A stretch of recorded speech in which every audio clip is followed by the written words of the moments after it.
Good evening students. ये जो question है class 10 maths arithmetic progression AP का क्वेश्चन है और ये बहुत इंपॉर्टेंट क्वेश्चन है।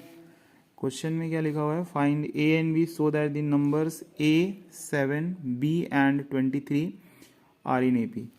तो इसको हम लोग सॉल्व कैसे करेंगे, चूँकि हम लोग को ए और बी का वैल्यू निकालना है। तो चूँकि हम लोग एपी में क्या जानते हैं कि किसी भी दो टर्म का जो डिफरेंस होता है वो सेम होता है, यानी कि हम यहाँ पे दो केस ले सकते हैं। केस वन यानी ये फर्स्ट टर्म है, ये सेकेंड टर्म है, और ये थर्ड टर्म है, और ये फोर्थ टर्म है। अगर हम सेकेंड माइनस फर्स्ट करेंगे, यानी सेकेंड टर्म में से अगर फर्स्ट टर्म को घटाएंगे और थर्ड टर्म में से अगर सेकेंड टर्म को घटाएंगे तो डिफरेंस क्या आएगा, सेम ही आएगा। हम क्या कर सकते हैं, इसको अरेंज कर सकते हैं। माइनस ए को अगर राइट साइड ले आएंगे तो क्या हो जाएगा, ए प्लस बी हो जाएगा, और ये -7 को लेफ्ट ले आएंगे तो 7 प्लस 7, यानी कि क्या हो जाएगा, A plus B is equal to 14। ये क्या हो गया, इक्वेशन नंबर 1 हो गया। यहाँ तक क्लियर है, कोई दिक्कत नहीं है। अब हम क्या कर सकते हैं, केस 2 में जाएंगे। चूँकि ये क्वेश्चन जो है सैम्पल पेपर से मैंने लिया है और इस बार बोर्ड एग्जामिनेशन में ये क्वेश्चन आने का पूरा जो है चांस है। ये मैं सैम्पल पेपर सॉल्व कर रहा हूँ, आप देख सकते हैं।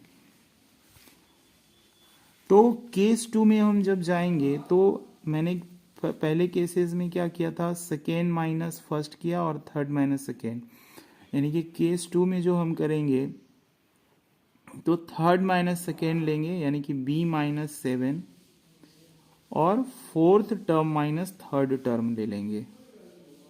ठीक है, क्योंकि एपी में किसी भी दो टर्म का जो डिफरेंस होता है वो सेम होता है। अब इसको सॉल्व करने के लिए हम क्या करेंगे कि b को एक जगह पे लाना है। यहाँ पे b है, माइनस b को भी इधर लेके आना है, प्लस b हो जाएगा 23, और ये जो -7 है उसको राइट हैंड में शिफ्ट कर देंगे, +7 हो जाएगा। तो यहाँ पे हम क्या देख रहे हैं, 23 + 7 क्या होता है, 30 हो जाता है। और यहाँ से हम लोग क्या करते हैं, इजीली b का वैल्यू फाइंड कर लेते हैं। 30/2 is equal to 15। Now we have got the value of b, and for finding the value of a we will put the value of b in equation number 1, as the equation number 1 is a plus b equals to 14. Now what we will write, put the value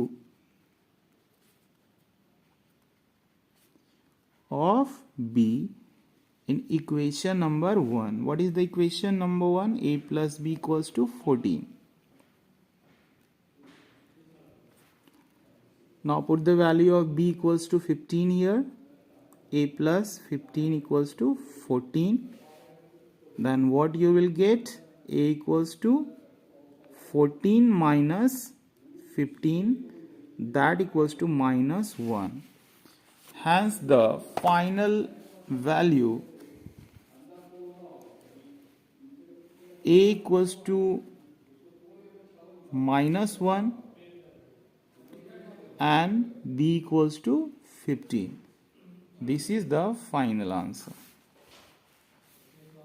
I hope you understood well, and I will also give the more questions on this chapter in the next session. Thank you so much.